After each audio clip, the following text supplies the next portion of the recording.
भारत माता की। भारत माता की। धरती आबा भगवान बिरसा मुंडा की। धरती आबा भगवान बिरसा मुंडा की।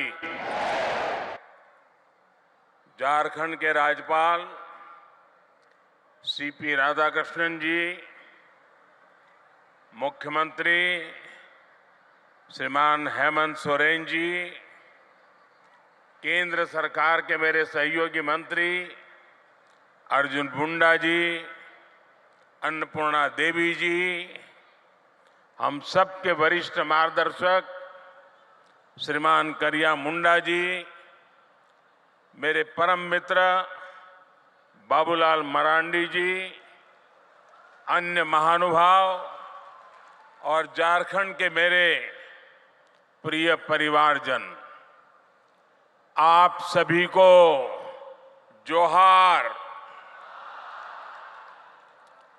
आज का दिन सौभाग्य से भरा हुआ है।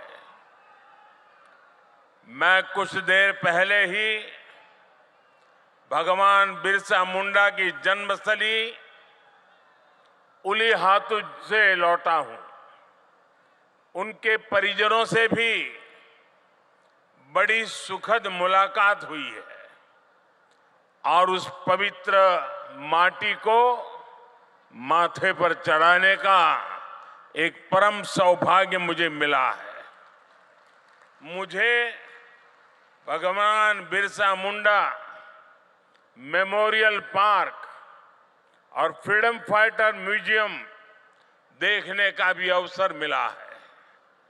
2 साल पहले आज के ही दिन मुझे ये म्यूजियम देश को समर्पित करने का सौभाग्य मिला था।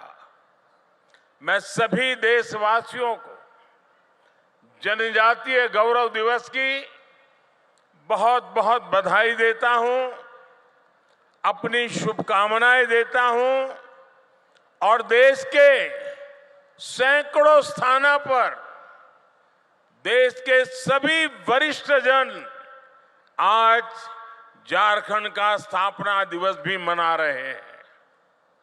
अटल जी के प्रयास से ही इस राज्य का गठन हुआ था। देश को, विशेषकर झारखंड को अभी 50,000 करोड़ रुपए की अलग अलग योजनाओं का उपहार मिला है। आज झारखंड में रेलवे इंफ्रास्ट्रक्चर और कनेक्टिविटी के विस्तार के तहत कई रेल परियोजनाओं को शुरू किया गया है। आपको ये जानकर खुशी होगी कि झारखंड भी देश के 100% इलेक्ट्रिफाइड रेल रूट वाला राज्य बन गया है। इन परियोजनाओं के लिए मैं आप सभी मेरे झारखंड वासियों को बहुत सारी बधाई देता हूं। मेरे परिवारजनों, जनजातीय गौरव और संघर्ष के प्रतीक भगवान बिरसा मुंडा की गाथा हर देशवासी को प्रेरणा से भर देती है। झारखंड का कोना कोना ऐसे ही महान विभूतियों को उनके हौसलों और अनथक प्रयासों से जुड़ा है। तिलका मांझी, सिद्धू कान्हू, चांद भैरव, फूलो जानो, नीलांबर, पीतांबर, जत्रा ताना भगत और अल्बर्ट एक्का जैसे अनेक वीरों ने इस धरती का गौरव बढ़ाया है। अगर हम आजादी के आंदोलन को देखें तो देश का ऐसा कोई कोना नहीं था जहां आदिवासी योद्धाओं ने मोर्चा नहीं लिया हो। मानगढ़ धाम में गोविंद गुरु के योगदान को कौन भूल सकता है। मध्य प्रदेश के तंत्या भील, भीमा नायक, छत्तीसगढ़ के शहीद वीर नारायण सिंह, वीर गुंडाधुर, मणिपुर की रानी गाइडिन्ल्यो, तेलंगाना के वीर रामजी गोंड, आदिवासियों को प्रेरित करने वाले आंध्र प्रदेश के अल्लूरी सीताराम राजू, गौंड प्रदेश की रानी दुर्गावती, ये वो विभूतियां हैं जिनका देश आज भी ऋणी है। ये देश का दुर्भाग्य है कि आजादी के बाद ऐसे वीरों के साथ न्याय नहीं हुआ। मुझे संतोष है कि आजादी के 75 वर्ष होने पर अमृत महोत्सव के दौरान हमने ऐसे वीर वीरांगनाओं को याद किया, उनकी स्मृतियों को अगली पीढ़ी तक पहुंचाया। साथियों, झारखंड आना मुझे पुरानी स्मृतियों को ताजा करने का अवसर भी देता है। गरीबों की सबसे बड़ी ताकत आयुष्मान भारत योजना की शुरुआत झारखंड से ही हुई थी। कुछ ही साल पहले खूंटी में मैंने सोलर पावर से चलने वाले जिला न्यायालय का उद्घाटन किया था। अब आज झारखंड की इस पावन भूमि से एक नहीं बल्कि दो ऐतिहासिक अभियानों की शुरुआत होने जा रही है। विकसित भारत संकल्प यात्रा सैचुरेशन के सरकार के लक्ष्यों को प्राप्त करने का सशक्त माध्यम बनेगी। पीएम जनजाति आदिवासी न्याय महाअभियान विलुप्त होने की कगार पर खड़ी जनजातियां, जिसे हम अब तक प्रिमिटिव ट्राइब के रूप में जानते हैं, उनकी रक्षा करेगा, उन्हें सशक्त करेगा। ये दोनों ही अभियान अमृत काल में भारत की विकास यात्रा को नई ऊर्जा देंगे। मेरे परिवारजनों, मुझे सरकार के मुखिया के तौर पर, हेड ऑफ द गवर्नमेंट के तौर पर अब 2 दशक से भी ज्यादा समय बीत गया है। देशवासियों की आकांक्षाओं को जानने का, समझने का मुझे बहुत करीबी से मौका मिला है। अपने उन अनुभवों के आधार पर मैं आज एक अमृत मंत्र आपके सामने रख रहा हूं और भगवान बिरसा मुंडा की धरती से रख रहा हूं।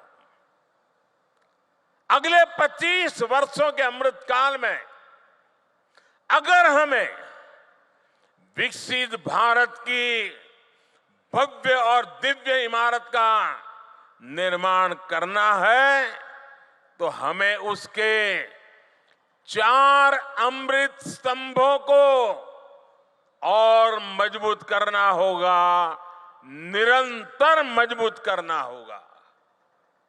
हमारी सरकार ने जितना 10 साल में किया, अब उससे भी ज्यादा ऊर्जा के साथ हमें इन 4 अमृत स्तंभों पर अपनी पूरी ताकत लगानी है। और विकसित भारत के 4 अमृत स्तंभ मैं आपको बताना चाहता हूं। ये 4 अमृत स्तंभ है क्या? पहला अमृत स्तंभ भारत की हमारी महिलाएं, हमारी माताएं बहनें, हमारी नारी शक्ति। दूसरा अमृत स्तंभ है हमारे भारत के किसान भाई बहन और किसानी से जुड़े हुए जो कारोबार है, चाहे पशुपालक हो, चाहे मछली पालक हो, ये सारे हमारे अन्नदाता। तीसरा अमृत स्तंभ भारत के नौजवान, हमारे देश की युवा शक्ति, जो आने वाले 25 साल में देश को नई ऊंचाई पर पहुंचाने वाली सबसे बड़ी शक्ति है। और चौथा अमृत स्तंभ भारत का मध्यम वर्ग, नियो मिडिल क्लास और भारत के मेरे गरीब भाई बहन, इन चार स्तंभों को हम जितना मजबूत करेंगे, विकसित भारत की इमारत भी उतनी ही ऊंची उठेगी। मुझे संतोष है कि बीते 10 वर्षों में इन चार स्तंभों को सशक्त करने के लिए जितना कार्य हुआ है उतना पहले कभी नहीं हुआ। साथियों, आज तक और आजकल हर तरफ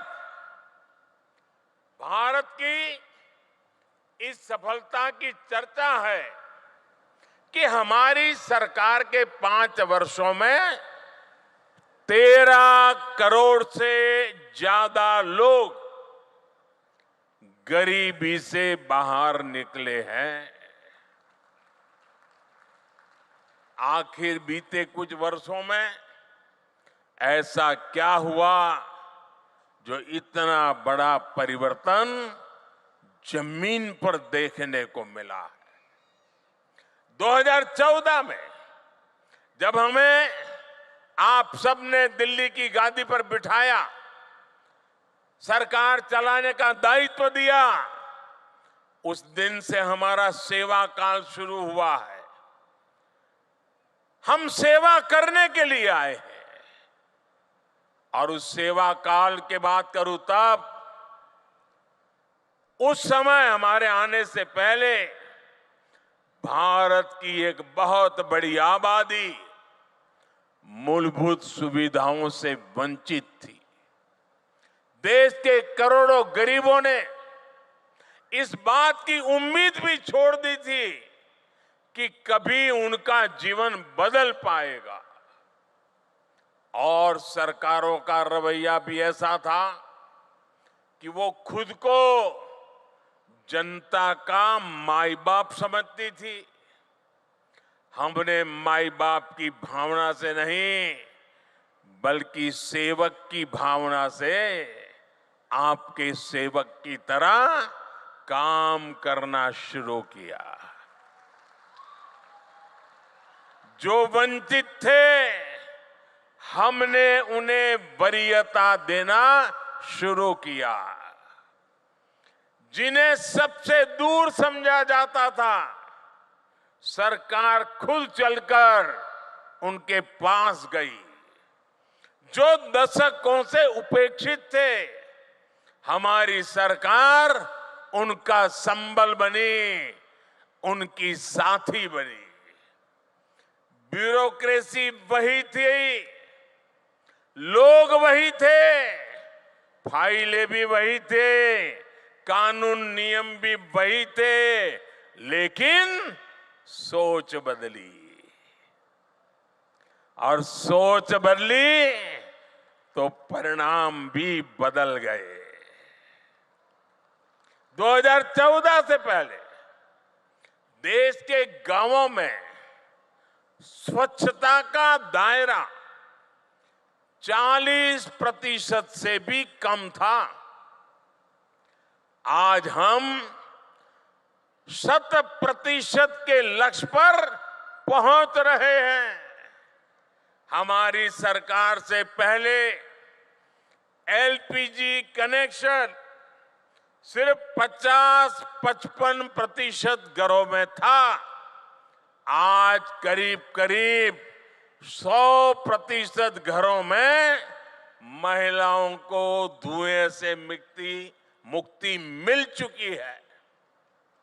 पहले देश के सिर्फ 55% बच्चों को ही जीवन रक्षक टीके लग पाते थे, आधे बच्चे रह जाते थे। आज लगभग 100% बच्चों का टीकाकरण हो पा रहा है। आजादी के बाद 7 दशकों में देश के सिर्फ 17%, 17%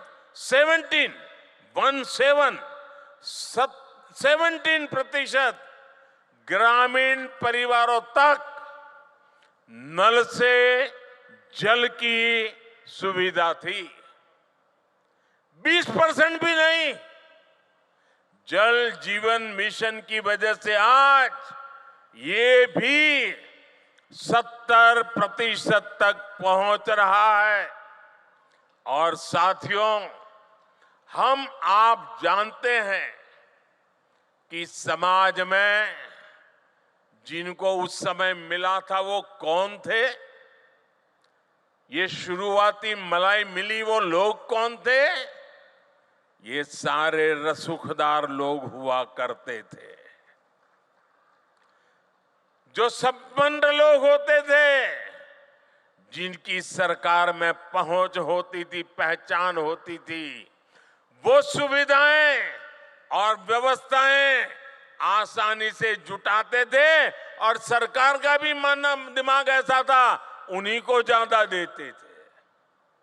लेकिन जो लोग समाज में पीछे रहे थे, जो मूल सुविधाओं से वंचित थे, उन पर ध्यान देने वाला भी कोई नहीं था। वो असुविधाओं के बीच अपना जीवन काट रहे थे। मोदी ने समाज के ऐसे वंचितों को अपनी प्राथमिकता बनाया, क्योंकि वो लोग हैं जिनके बीच में जिया हूं। मैंने कभी ऐसे परिवारों की रोटी खाई है। मैंने कभी समाज के आखिरी व्यक्ति का नमक खाया है। मैं आज भगवान बिरसा मुंडा की इस धरती पर वो कर्ज चुकाने आया हूं।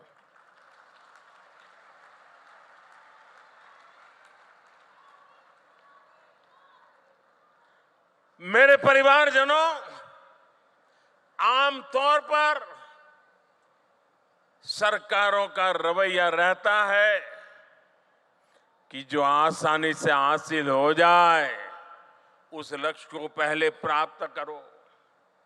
लेकिन हमने दूसरी रणनीति पर काम किया।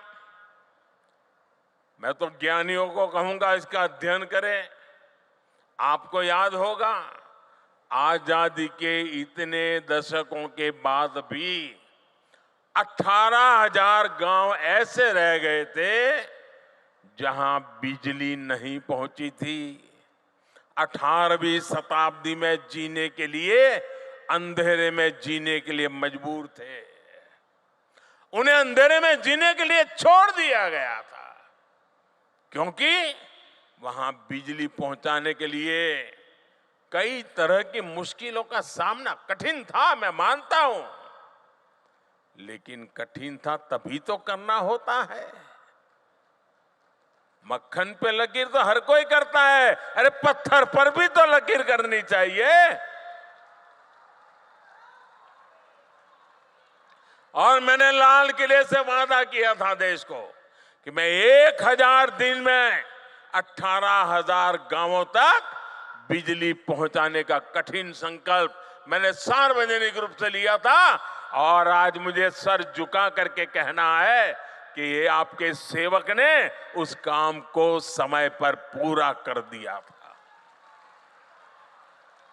साथियों, हमारे देश में 110 से ज्यादा जिले ऐसे थे जो विकास के हर पैरामीटर पर पिछड़े हुए थे, बहुत पीछे थे। इन जिलों पर पुरानी सरकारों ने थप्पा लगा दिया, ये तो पिछड़े हैं। और पहले की सरकारें बस उसकी पहचान कर ली, ये बेकार है, पिछड़े हैं, आगे कुछ नहीं हो सकता है, और सरकार सोती रही। इन जिलों में शिक्षा, स्वास्थ्य सुविधाएं दशकों से दयनीय स्थिति में थी। और संयोग देखिए कि इन्हीं पिछड़े जिलों में देश की सबसे ज्यादा मेरे आदिवासी परिवारों की जनसंख्या रहती थी। जब अफसरों को पनिशमेंट पोस्टिंग करनी होती थी तो इन्हीं जिलों में भेज दिया जाता था।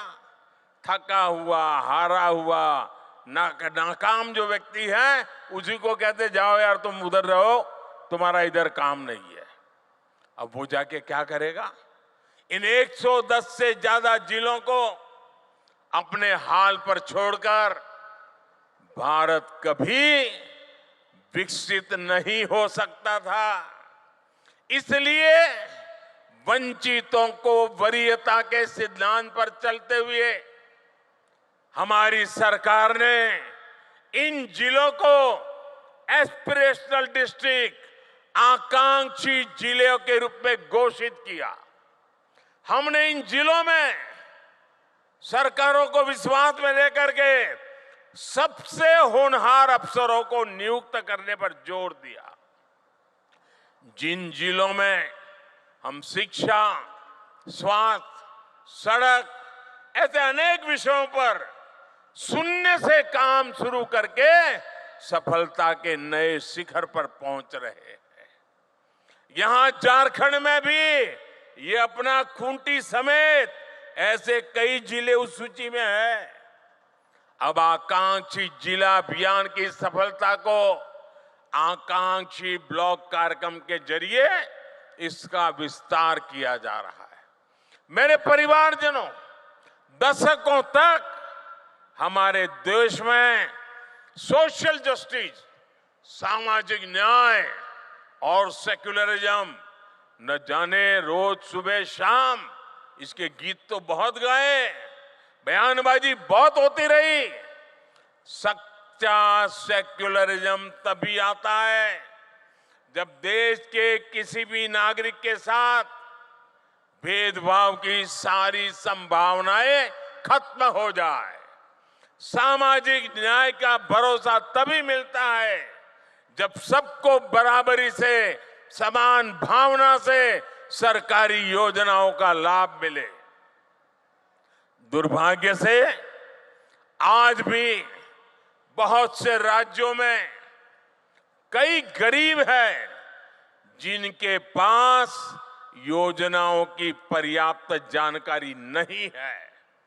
कई ऐसे भी गरीब हैं जो योजनाओं का लाभ लेने के लिए भाग दौड़ करने में सक्षम नहीं है। आखिर कब तक हम उन्हें उनके हाल पर छोड़े रहेंगे? इसी दर्द में से, इसी पीड़ा में से, इसी संवेदना में से ये एक सोच निर्माण हुई है और इसी सोच के साथ अब आज से विकसित भारत संकल्प यात्रा शुरू हो रही है। ये यात्रा आज 15 नवंबर भगवान बिरसा मुंडा की जन्म जयंती 15 नवंबर से शुरू करके अगले साल 26 जनवरी को तक उसको चलाया जाएगा। इस यात्रा में सरकार मिशन मोड में देश के गांव-गांव जाएगी। हर गरीब, हर वंचित को सरकारी योजनाओं का जो हकदार है उसके हक के लिए उसको लाभार्थी बनाया जाएगा। उसको इस योजना पहुंचे उसकी व्यवस्था की जाएगी। और आपको याद होगा, मेरे मीडिया के कुछ मित्रों को मालूम नहीं रहता है, 2018 में भी मैंने एक प्रयोग किया था। केंद्र सरकार ने ऐसे ही एक ग्राम स्वराज अभियान चलाया था और मैंने भारत सरकार के 1000 अफसरों को गांवों में भेजा था। एयर कंडीशन कमरों से निकाल करके 1000 अफसर गांवों में जाकर के बैठे थे। इस अभियान में भी हम 7 प्रमुख योजनाओं को लेकर हर गांव तक गए थे। मुझे विश्वास है कि ग्राम स्वराज अभियान की तरह ही हमें विकसित भारत संकल्प यात्रा में भी हर गांव जाकर के ऐसे हर हकदार को मिलकर के इस योजना को सफल करने का प्रण लेकर के निकलना है। और जब भगवान बिरसा की धरती से निकलते हैं तो सफलता अवश्य मिलती है। मैं वो दिन देख रहा हूं जब हर गरीब के पास मुफ्त राशन देने वाला राशन कार्ड होगा, जब हर गरीब के पास उज्ज्वला का गैस कनेक्शन होगा, सौभाग्य का बिजली कनेक्शन होगा और नल से जल होगा। मैं वो दिन देख रहा हूं जब हर गरीब के पास 5 लाख रुपए तक का मुफ्त इलाज देने वाला आयुष्मान कार्ड होगा, जब हर गरीब के पास उसका अपना पक्का घर होगा। मैं वो दिन देख रहा हूं जब हर किसान केंद्र सरकार की पेंशन योजना से जुड़ जाएगा, जब हर मजदूर पेंशन योजनाओं का लाभार्थी हो जाएगा, जब हर पात्र नौजवान मुद्रा योजना का लाभ ले सकेगा और एक एंटरप्रेन्योर बनने की दिशा में कदम रखेगा। विकसित भारत संकल्प यात्रा एक तरह से देश के गरीबों को, देश की माताओं बहनों को, देश के नौजवानों को, देश के किसानों को मोदी की गारंटी है।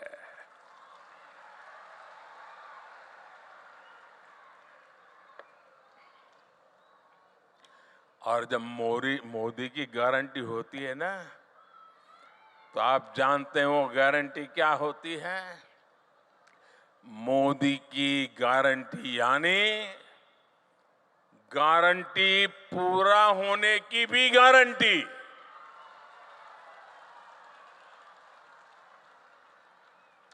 मेरे परिवारजनों, विकसित भारत के संकल्प का एक प्रमुख आधार है पीएम जनमन, यानी पीएम जनजाति आदिवासी न्याय महाअभियान। सामाजिक न्याय जनरल बातें हुई, मोदी हिम्मत करके निकला है आदिवासी न्याय अभियान को लेकर के। आजादी के बाद कई दशकों तक आदिवासी समाज को लगातार नजरअंदाज किया गया। मैं अटल जी की सरकार थी जिसने आदिवासी समाज के लिए अलग मंत्रालय बनाया, अलग से बजट बनाया। हमारी सरकार के दौरान अब आदिवासी कल्याण का बजट पहले के मुकाबले 6 गुना तक बढ़ चुका है। पीएम जनमन योजना का नाम रखा है पीएम जनमन। पीएम जनमन यानी पीएम जनजाति आदिवासी न्याय महाअभियान। इसके तहत अब हमारी सरकार उन आदिवासी भाई बहनों तक पहुंचेगी जिन तक अभी नहीं पहुंचा गया। ये वो जनजातीय समूह है, हमने कह तो दिया वो प्रिमिटिव ट्राइब्स है, जिनमें से ज्यादातर अब भी जंगलों में रहने के लिए मजबूर है। उन्होंने रेल की देखने की बात छोड़ो, आवाज भी नहीं सुनी है। देश के 22,000 से ज्यादा गांवों में रह रहे ऐसे 75 जनजातियां, वो 75 जनजातीय समुदाय की प्रिमिटिव ट्राइब्स की पहचान हमारी सरकार ने की है। जैसे पिछड़ों में भी अति पिछड़े होते हैं, वैसे ही ये आदिवासियों में भी सबसे पीछे रह गए आदिवासी है। देश में इनकी संख्या लाखों में है। इन सबसे पिछड़े आदिवासियों को मूल सुविधाएं भी नहीं मिली हैं। आजादी के 75 साल के बाद भी नहीं मिली है। इस आदिवासी समाज के लोगों को कभी पक्का मकान नहीं मिला। इनकी कई कई पीढ़ियां में बच्चों ने स्कूल तक देखा नहीं है। इस समाज के लोगों के कौशल विकास पर ध्यान नहीं दिया गया। इसलिए अब इन जनजातियों तक भारत सरकार विशेष अभियान चलाकर पहुंचने वाली है। पहले की सरकारों ने आंकड़ों को जोड़ने का काम कर लिया। जो नजदीक हैं, जो ऊपर पहुंच चुके हैं, उन्हीं से काम करवा लेना। लेकिन मुझे सिर्फ आंकड़ों को जोड़ करके नहीं बैठना है, मुझे तो जीवन को जोड़ना है, जिंदगियों को जोड़ना है। हर जिंदगी में जान भरनी है, हर जिंदगी में नया जज्बा भरना है।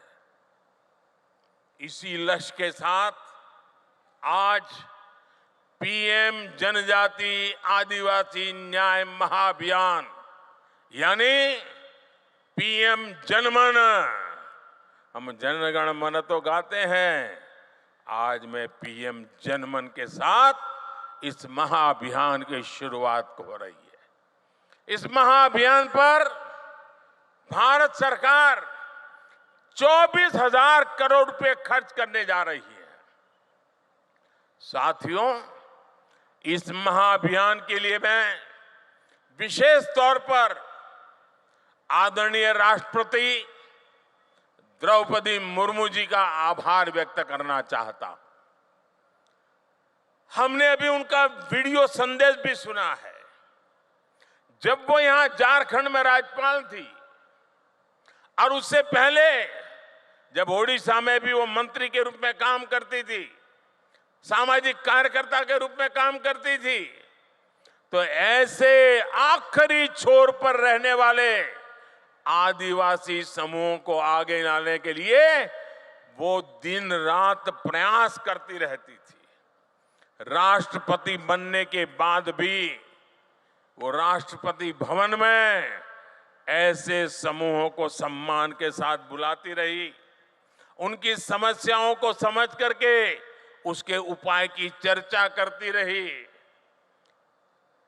मुझे विश्वास है कि उन्होंने हमें जो मार्गदर्शन दिया है, उन्होंने हमें जो प्रेरणा दी है, उनकी इस प्रेरणा से हम ये पीएम जनमन, पीएम जनजाति आदिवासी न्याय, आदिवासी न्याय, आदिवासी न्याय महाअभियान में जरूर सफल होंगे। मेरे परिवारजनों, हमारी राष्ट्रपति Draupadi Murmu ji women lead development का भी प्रेरक प्रतीक है। बीते वर्षों में जिस तरह भारत ने पूरी दुनिया को नारी शक्ति के विकास का मार्ग दिखाया है, वह अभूतपूर्व है। ये वर्ष माताओं, बहनों, बेटियों की सुविधा, सुरक्षा, सम्मान, स्वास्थ्य और स्वरोजगार के रहे हैं। ये हमारे झारखंड की बेटियां खेलकूद में जो नाम कमा रही है ना, सीना चौड़ा हो जाता है। हमारी सरकार ने महिलाओं के जीवन के हर पड़ाव को ध्यान में रखते हुए उनके लिए योजनाएं बनाई। बेटी बचाओ बेटी पढ़ाओ से बेटियों की जनसंख्या बढ़ी है और स्कूलों में छात्राओं के नामांकन में भी वृद्धि हुई है। सरकारी स्कूलों में छात्राओं के लिए अलग शौचालय निर्माण से स्कूल छोड़ने की मजबूरी कम हुई है। पीएम आवास योजना के तहत करोड़ों घर मालकिन बहनें बनी है, बहनों के नाम रजिस्टर हुआ है, पहली बार उनके नाम पर कोई प्रॉपर्टी हुई है। सैनिक स्कूल, डिफेंस एकेडमी को बेटियों के एडमिशन के लिए पहली बार खोल दिया गया है। मुद्रा योजना के तहत लगभग 70% बिना गारंटी के ऋण लेने वाली मेरे देश की महिलाएं हैं, मेरी बेटियां हैं। महिला स्वयं सहायता समूहों को भी आज सरकार से रिकॉर्ड आर्थिक मदद दी जा रही है। और लखपति दीदी अभियान, कुछ लोगों को मेरी बातें सुनकर के चक्कर आ जाते हैं। मेरा सपना है 2 करोड़ महिलाओं को लखपति दीदी बना के रहूंगा। 2 करोड़ महिलाओं को स्वयं समाज सहायता समूह चलाने वाली 2 करोड़ महिलाएं लखपति बन के रहने वाली है। देख लेना आप, कुछ महीने पहले ही हमारी सरकार ने विधानसभा और लोकसभा में महिलाओं को आरक्षण देने वाला नारी शक्ति बंधन अधिनियम भी अपनाया है। आज भाई दूज का पवित्र पर्व है। देश की सभी बहनों को उनका ये भाई गारंटी देता है कि बहनों के विकास में आने वाली हर रुकावट को ये आपका भाई ऐसे ही दूर करता रहेगा। आपका भाई आपकी मुसीबतों की मुक्ति के लिए जी जान से जुटा रहेगा। नारी शक्ति का अमृत स्तंभ विकसित भारत के निर्माण में अहम भूमिका निभाएगा। मेरे परिवारजनों, केंद्र सरकार विकसित भारत की यात्रा में हर व्यक्ति के सामर्थ्य का उपयोग करने के लिए प्रतिबद्ध है। 2 महीने पहले ही हमने पीएम विश्वकर्मा योजना भी शुरू की है। सरकार ने उन लोगों को आगे लाने का प्रयास किया है जो अपने पारंपरिक कौशल के लिए जाने जाते हैं।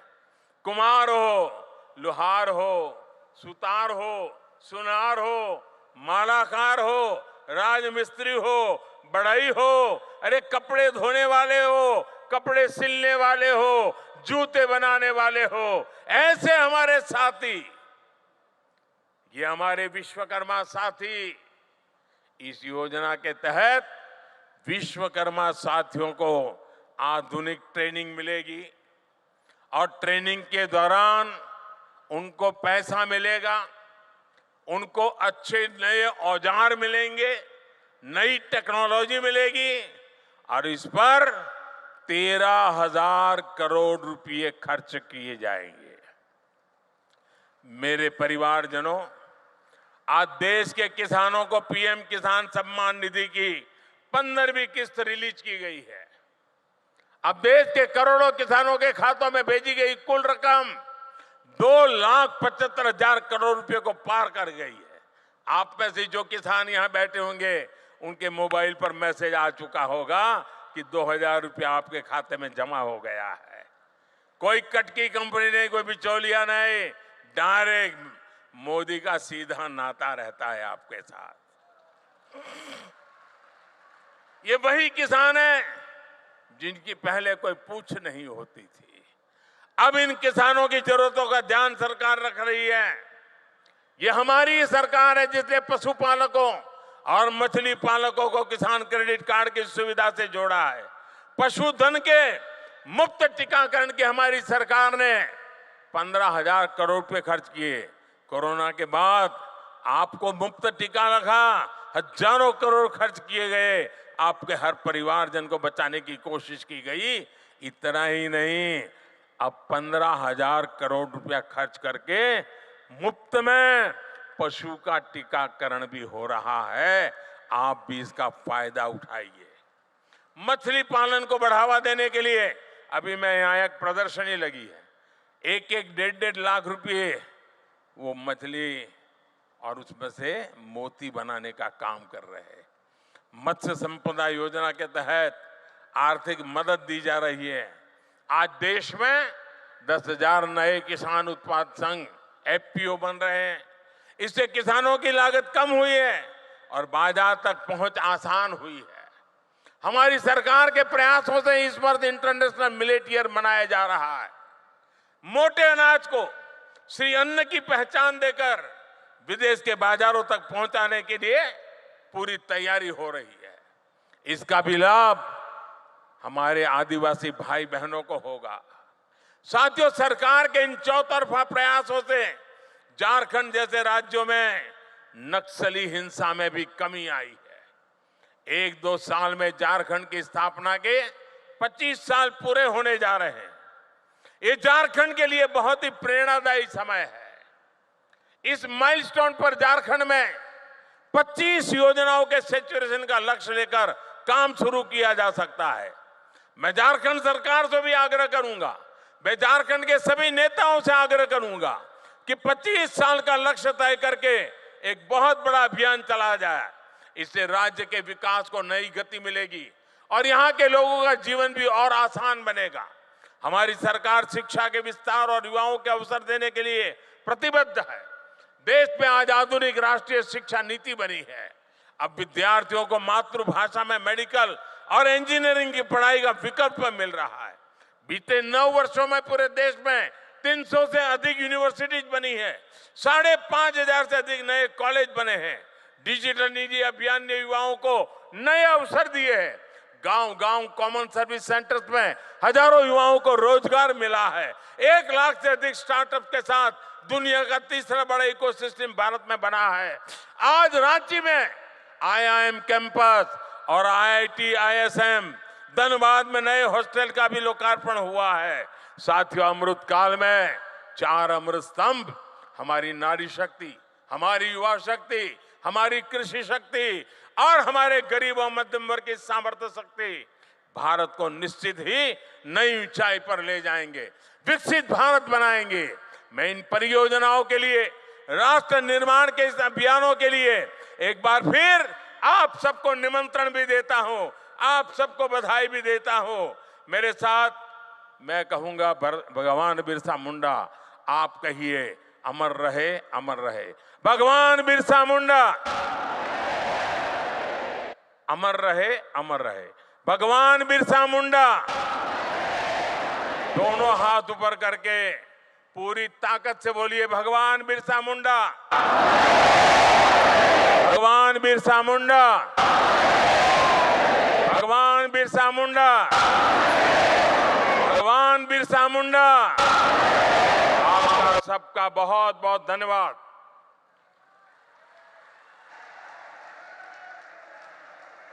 बहुत बहुत आभार माननीय प्रधानमंत्री श्री नरेंद्र मोदी जी का। आइए हम सब खड़े होकर करतल ध्वनि के साथ, तालियों की गूंज के साथ खूंटी की इस धरा से